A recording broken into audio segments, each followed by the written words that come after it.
Juízes, capítulo 3. Povos que ficaram em Canaã. O Senhor Deus deixou alguns povos na terra para pôr à prova os israelitas, que não haviam tomado parte nas guerras de Canaã. Ele fez isso somente para ensinar todos os israelitas a guerrear, especialmente aqueles que nunca haviam estado numa batalha. Os povos que ficaram na terra foram os moradores das 5 cidades dos filisteus, todos os cananeus, os sidônios e os heveus, que viviam nos montes Líbanos, desde o monte Baal-Hermon até a subida de Amate. Eles ficaram para pôr à prova o povo de Israel, a fim de que o Senhor visse se eles iam ou não obedecer aos mandamentos que lhes tinha dado por meio de Moisés. Assim o povo de Israel ficou morando no meio dos cananeus, dos heteus, dos amorreus, dos perizeus, dos heveus e dos jebuseus. E os israelitas casaram com essa gente e adoraram os seus deuses. Otoniel. O povo de Israel esqueceu o Senhor seu Deus, pecou contra ele e adorou os deuses dos cananeus e os postes da deusa Aserá. Por isso o Senhor ficou muito irado com Israel e deixou que Cuxã-Risataim, rei da Mesopotâmia, os conquistasse. E o povo de Israel foi dominado por ele durante 8 anos. Então os israelitas pediram socorro ao Senhor, e ele mandou um homem para libertá-los. Esse homem foi Otoniel, filho de Kenaz, o irmão mais novo de Calebe. Ele foi guiado pelo Espírito de Deus, o Senhor, e se tornou o líder de Israel. Otoniel foi para a guerra, e o Senhor fez com que ele vencesse o rei da Mesopotâmia. Depois disso, Otoniel ainda viveu 40 anos, e durante todo esse tempo, a terra de Israel ficou em paz. Eude. Depois da morte de Otoniel, o povo de Israel pecou outra vez contra Deus, o Senhor. Por causa disso, o Senhor fez com que Eglon, rei de Moabe, ficasse mais forte do que eles. Eglon se juntou com os amonitas e os amalequitas, e eles atacaram Israel, e tomaram Jericó, a cidade das palmeiras. O povo de Israel foi dominado por Eglon durante 18 anos. Então os israelitas pediram outra vez socorro ao Senhor, e ele mandou outro homem para libertá-los. Foi Eude, filho de Gera, da tribo de Benjamim. Eude era canhoto. O povo de Israel mandou levar o pagamento dos impostos para Eglon, rei de Moabe. Então Eude fez um grande punhal de mais ou menos meio metro de comprimento. Ele amarrou o punhal debaixo da roupa, do lado direito, e foi levar os impostos a Eglon, que era muito gordo. Depois de entregá-los, Eude mandou embora os carregadores. Mas ele voltou do lugar onde estavam as imagens de pedra, perto de Gilgal, e disse ao rei: Ó rei, tenho uma informação secreta para lhe dar. Então o rei ordenou que todos os outros saíssem da sala, e todos saíram. O rei estava sentado na sua sala de verão, no terraço. Eude chegou perto dele e disse: Tenho um recado de Deus para o Senhor. O rei se levantou.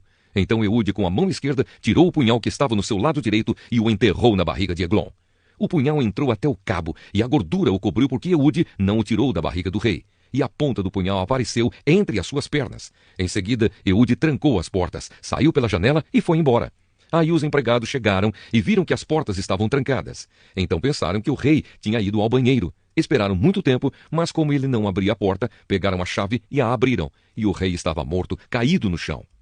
Enquanto eles estavam esperando, Eude fugiu. Passou pelas imagens de pedra e foi para Seirá. Quando chegou lá nas montanhas de Efraim, ele tocou uma corneta de chifre de carneiro para chamar os homens de Israel para a luta. Ele os guiou montanha abaixo, dizendo: Sigam-me! O Senhor Deus deu a vocês a vitória sobre os inimigos, os moabitas. Então os israelitas o seguiram e tomaram o lugar onde os moabitas costumavam atravessar o rio Jordão. E não deixaram ninguém atravessar. Nessa batalha, eles mataram mais ou menos 10.000 soldados moabitas, todos fortes e valentes, e nem um escapou.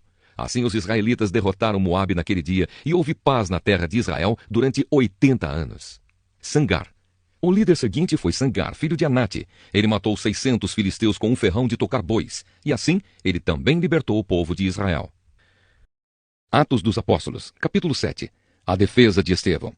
O grande sacerdote perguntou a Estevão: O que essas pessoas estão dizendo é verdade? Estevão respondeu: Irmãos e pais, escutem. O glorioso Deus apareceu ao nosso antepassado Abraão quando este morava na região da Mesopotâmia, antes de ir morar na cidade de Harã. E Deus lhe disse: Saia da sua terra e do meio dos seus parentes e vá para uma terra que eu lhe mostrarei. Então ele saiu da caldeia e foi morar em Harã. Depois que o pai dele morreu, Deus trouxe Abraão para esta terra, onde vocês agora estão morando. Ele não deu a Abraão nem mesmo um palmo desta terra, mas prometeu que ia lhe dar toda esta terra e que depois ela seria dos seus descendentes. Quando Deus fez essa promessa, Abraão ainda não tinha filhos. Ele disse a Abraão: Os seus descendentes vão viver como estrangeiros em outra terra. Ali eles serão escravos e serão maltratados durante 400 anos. E Deus disse ainda: Eu castigarei a nação que os escravizar. Depois disso eles voltarão daquela terra e me adorarão neste lugar. Deus deu a Abraão a cerimônia da circuncisão como prova da aliança que fez com ele. Por isso, Abraão circuncidou o seu filho Isaque 1 semana depois do seu nascimento. Isaque circuncidou o seu filho Jacó, e Jacó fez o mesmo com os seus 12 filhos, os patriarcas. Estevão continuou: Os irmãos de José tinham inveja dele e o venderam para ser escravo no Egito. Mas Deus estava com ele e o livrou de todas as suas aflições. Quando José apareceu diante de Faraó, rei do Egito, Deus lhe deu sabedoria e modos agradáveis. E Faraó o nomeou governador do Egito e do palácio do rei. Depois houve falta de alimentos e muito sofrimento no Egito e em Canaã, e os nossos antepassados não tinham mais o que comer. Mais tarde, Jacó ouviu dizer que no Egito havia trigo e mandou pela primeira vez os nossos antepassados até lá. Na segunda vez, José contou aos seus irmãos quem ele era, e Faraó ficou sabendo da família de José. Então José mandou buscar o seu pai Jacó e todos os seus parentes, a fim de irem para o Egito. Eram 75 pessoas ao todo. Jacó foi para o Egito e ali ele e os nossos antepassados ficaram morando até o dia da morte deles. Depois os corpos deles foram trazidos para Siquém e postos no túmulo que Abraão tinha comprado dos descendentes de Amor por um certo preço. Quando estava chegando o tempo de Deus cumprir o juramento que havia feito a Abraão, o nosso povo tinha aumentado muito no Egito. Então um rei, que não sabia nada a respeito de José, começou a governar o Egito. Esse rei enganou e maltratou os nossos antepassados, a ponto de obrigá-los a abandonar as suas próprias criancinhas para que elas morressem. Nesse tempo nasceu Moisés, que era uma linda criança, e durante 3 meses os seus pais cuidaram dele em casa. Mas quando tiveram de abandoná-lo, a filha do rei o adotou e criou como seu próprio filho. E assim ele foi instruído em toda a ciência dos egípcios, e se tornou um homem que falava e agia com autoridade. Estevão disse ainda: Quando Moisés já estava com 40 anos, resolveu ir ver a sua gente, os israelitas. Ali viu um egípcio maltratando um homem do seu povo, então defendeu o israelita e o vingou, matando o egípcio. Moisés pensava que os israelitas entenderiam que Deus ia libertá-los por meio dele, mas eles não entenderam. No dia seguinte, Moisés viu 2 israelitas brigando e, tentando apartar a briga, disse: Homens, escutem, vocês são irmãos, porque estão brigando?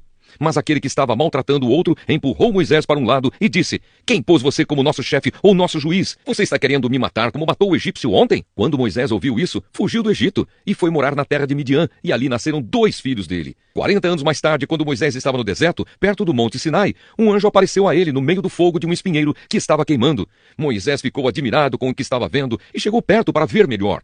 Então ouviu a voz do Senhor que disse: Eu sou o Deus dos seus antepassados, o Deus de Abraão, de Isaque e de Jacó. Moisés tremia de medo e não tinha coragem de olhar. Então o Senhor disse: Tire as sandálias, pois o lugar onde você está é um lugar sagrado. Eu tenho visto como o meu povo está sendo maltratado no Egito. Tenho ouvido os gemidos deles e desci para libertá-los. Agora vou mandar você para o Egito. E Estevão continuou: Esse mesmo Moisés foi rejeitado pelo povo de Israel.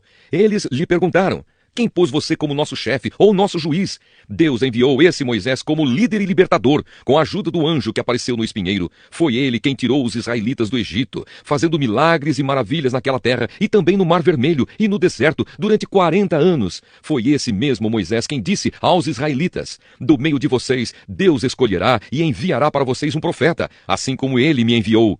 Foi Moisés quem esteve com os israelitas reunidos no deserto. Ele esteve lá com os nossos antepassados e com o anjo que falou com ele no Monte Sinai. E foi Moisés quem recebeu e nos entregou as mensagens vivas de Deus. Os nossos antepassados não quiseram obedecer a Moisés, mas o rejeitaram e queriam voltar para o Egito. Eles disseram a Arão: Faça para nós deuses que irão à nossa frente. Não sabemos o que aconteceu com Moisés, aquele homem que nos tirou do Egito. Então fizeram uma imagem em forma de bezerro e mataram animais para oferecer a ela como sacrifício. Depois deram uma festa em honra da imagem que eles mesmos tinham feito. Mas Deus se afastou deles e deixou que adorassem as estrelas do céu, como está escrito no livro dos profetas. Ó povo de Israel, não foi para mim que vocês mataram e ofereceram animais em sacrifício durante 40 anos no deserto. Vocês carregaram a barraca do deus Moloque e também a imagem da estrela de Raifã, o deus de vocês. Esses eram ídolos que vocês tinham feito para adorar. Por isso vou mandar vocês para além da Babilônia. No deserto, os nossos antepassados tinham consigo a tenda da presença de Deus. Essa tenda foi feita como Deus tinha mandado Moisés fazer, de acordo com o modelo que Deus lhe havia mostrado. Eles tinham recebido a tenda dos seus antepassados e a levaram quando foram com Josué e conquistaram as terras das nações que Deus expulsou de diante deles. A tenda ficou lá com eles até o tempo de Davi. Davi recebeu a aprovação de Deus e pediu licença para construir uma casa para o Deus de Jacó. Mas foi Salomão quem construiu a casa de Deus. Porém, o Altíssimo não mora em casas construídas por seres humanos, como disse o profeta. O céu é o meu trono, diz o Senhor, e a terra é o estrado onde descansam os meus pés. Que tipo de casa vocês poderiam construir para mim? Como conseguiram construir um lugar onde eu pudesse morar? Por acaso não fui eu quem fez todas as coisas? E Estevão terminou dizendo: Como vocês são teimosos, como são duros de coração e surdos para ouvir a mensagem de Deus. Vocês sempre têm rejeitado o Espírito Santo, como seus antepassados rejeitaram. Qual foi o profeta que os antepassados de vocês não perseguiram? Eles mataram os mensageiros de Deus que no passado anunciaram a vinda do bom servo. E agora vocês o traíram e o mataram. Vocês receberam a lei por meio de anjos e não têm obedecido a essa lei. A morte de Estevão. Quando os membros do Conselho Superior acabaram de ouvir o que Estevão tinha dito, ficaram furiosos e rangiram os dentes contra ele. Mas Estevão, cheio do Espírito Santo, olhou firmemente para o céu e viu a glória de Deus. E viu também Jesus em pé, ao lado direito de Deus. Então disse: Olhem, eu estou vendo o céu aberto e o Filho do Homem em pé, ao lado direito de Deus. Mas eles taparam os ouvidos e, gritando bem alto, avançaram todos juntos contra Estevão. Depois o jogaram para fora da cidade e o apedrejaram. E as testemunhas deixaram um moço chamado Saulo tomando conta das suas capas. Enquanto eles atiravam as pedras, Estevão chamava Jesus, dizendo: Senhor Jesus, recebe o meu espírito. Depois, ajoelhou-se e gritou com voz bem forte: Senhor, não condenes esta gente por causa deste pecado. E depois que disse isso, ele morreu. Jeremias, capítulo 16. A vida de Jeremias é um aviso. O Senhor Deus falou comigo novamente. Ele disse: Não case, nem tenha filhos neste lugar. Eu vou lhe dizer o que acontecerá com os filhos e as filhas que nascerem aqui, e também com as mães que os tiverem e com os pais que os gerarem. Eles morrerão de doenças horríveis. Ninguém chorará a morte deles, e não serão sepultados. Ficarão espalhados pelo chão como esterco. Serão mortos na guerra ou então morrerão de fome, e os seus corpos serão comidos pelas aves e pelos animais selvagens. Não entre numa casa onde tenha gente chorando. Não fique triste, nem chore por causa de ninguém, pois eu não abençoarei mais esse povo com a minha paz. Não os amarei mais, nem terei pena deles. Sou eu, o Senhor, quem está falando. Tanto os ricos como os pobres morrerão nesta terra, mas ninguém vai sepultá-los, nem chorar por eles. Ninguém se cortará, nem rapará a cabeça em sinal de tristeza. Ninguém comerá nem beberá junto com uma pessoa para a consolar pela morte de um querido. Ninguém mostrará simpatia, nem mesmo por uma pessoa que tenha perdido o seu pai ou a sua mãe. Também não entre numa casa em que haja festa. Não se sente e não coma, nem beba com eles. Escute aquilo que eu, o Senhor Todo-Poderoso, o Deus de Israel, estou dizendo. Vou acabar com os gritos de alegria e de felicidade e com o barulho alegre das festas de casamento. E vocês verão tudo isso acontecer neste lugar. Quando você anunciar essas coisas, eles vão perguntar por que foi que resolvi castigá-los tanto assim. Eles vão perguntar: de que crime somos culpados e que pecado cometemos contra o Senhor, nosso Deus? Então você dirá que a resposta do Senhor é esta: os seus antepassados me abandonaram e foram atrás de outros deuses e os serviram e adoraram. Eles me deixaram e não obedeceram aos meus ensinamentos, mas vocês fizeram pior do que os seus antepassados. Todos vocês são teimosos e maus e não querem me obedecer. Por isso, eu os expulsarei desta terra e os jogarei numa terra que nem vocês, nem os seus antepassados conheceram. Ali vocês adorarão outros deuses dia e noite, pois eu não serei bondoso para vocês. A volta à pátria. O Senhor Deus diz: está chegando o tempo em que ninguém mais jurará por mim como o Deus vivo que tirou do Egito o povo de Israel, mas jurarão por mim como o Deus vivo que trouxe o povo de Israel do país do norte e de todos os outros países por onde eu os havia espalhado. Vou trazê-los de volta para sua própria terra, para a terra que dei aos seus antepassados. Eu, o Senhor, estou falando. O castigo por causa da idolatria. O Senhor Deus diz: mandarei vir muitos pescadores para pescarem essa gente. Depois, mandarei vir muitos caçadores para os caçarem em todas as montanhas e lugares altos e até nos buracos das rochas. Sou eu, o Senhor, quem está falando. Eu vejo tudo o que eles estão fazendo. Nada fica escondido de mim, e os pecados deles não escapam da minha vista. Vou fazer com que paguem em dobro pela sua maldade e pelo seu pecado. Eles profanaram a minha terra com ídolos, que são tão mortos como os defuntos. Eles encheram a minha terra com os seus falsos deuses. As nações voltam para Deus. Eu disse: ó Senhor Deus, tu me proteges e me dás força. Tu me ajudas na hora do sofrimento. Dos fins da terra, as nações irão a ti e dirão: os nossos antepassados só tinham falsos deuses, tinham somente deuses inúteis. Será que o ser humano pode fazer os seus próprios deuses? Não, porque não seriam deuses de verdade.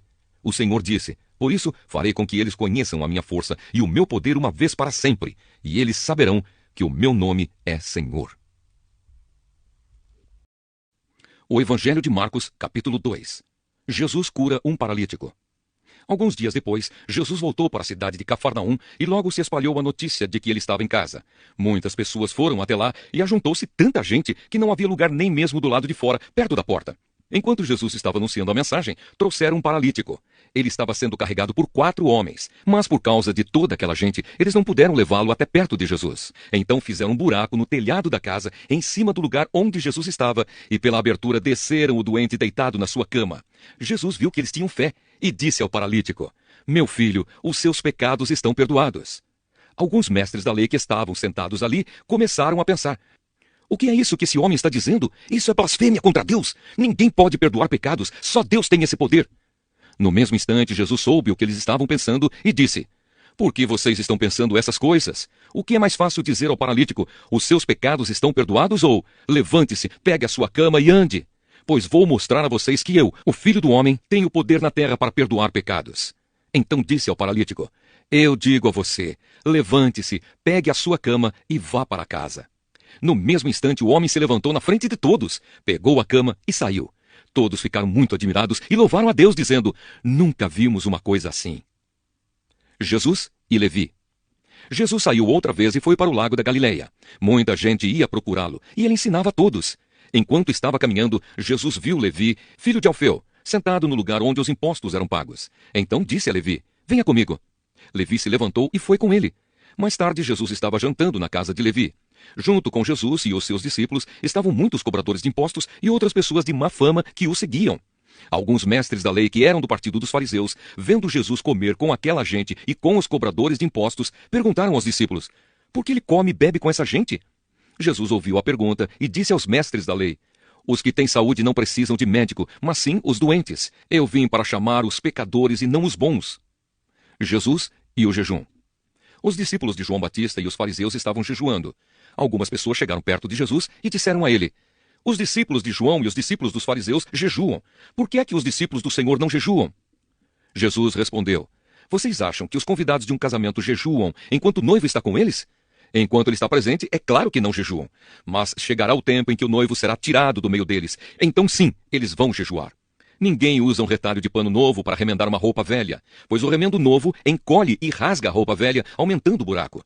Ninguém põe vinho novo em odres velhos. Se alguém fizer isso, os odres rebentam. O vinho se perde e os odres ficam estragados. Por isso o vinho novo é posto em odres novos." Jesus e o sábado. Num sábado, Jesus e os seus discípulos estavam atravessando uma plantação de trigo. Enquanto caminhavam, os discípulos iam colhendo espigas. Então alguns fariseus perguntaram a Jesus: "Por que é que os seus discípulos estão fazendo uma coisa que a nossa lei proíbe fazer no sábado?" Jesus respondeu: "Vocês não leram o que Davi fez quando ele e os seus companheiros não tinham comida e ficaram com fome? Ele entrou na casa de Deus na época do grande sacerdote Abiatar, comeu os pães oferecidos a Deus e os deu também aos seus companheiros. No entanto, é contra a nossa lei alguém comer desses pães. Somente os sacerdotes têm o direito de fazer isso." E Jesus terminou: "O sábado foi feito para servir as pessoas e não as pessoas para servirem o sábado. Portanto, o Filho do Homem tem autoridade até mesmo sobre o sábado."